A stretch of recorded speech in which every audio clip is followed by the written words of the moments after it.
When it comes to essential prep, the prep that's required so that a coating can bond to the concrete, there's a bare minimum amount of mechanical tooth as well as absorbency that's required to the slab so the epoxy can actually flow in, and then when it cross-links and hardens, actually to bite across.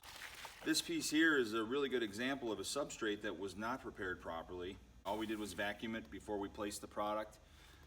You can actually see the dust and the debris that was attached to the top of the aggregate that pulled off in the same pattern, and in some cases some of the aggregate color actually came with it. This isn't a product failure, this is a substrate failure. Anything that was loose on top of the concrete that should have otherwise been ground off or blasted off was not. And now when the coating hardened and cross-linked and bit in, it did bond, but what it fused itself to is actually a superficial layer of weak material.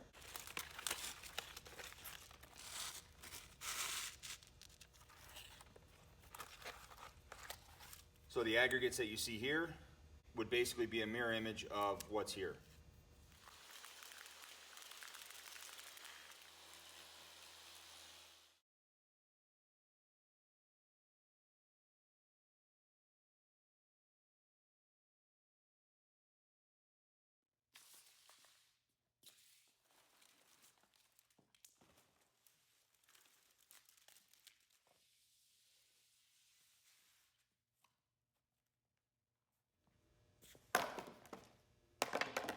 If a mechanical tooth has not been created on the surface of the concrete and or any dust remains that will inhibit the absorbency or also serve as a contaminant or a bond breaker, no matter how thick the coating is, no matter the quality of the coating, no matter how hard it gets, if it does not mechanically bite to the surface of the concrete, it will eventually fail.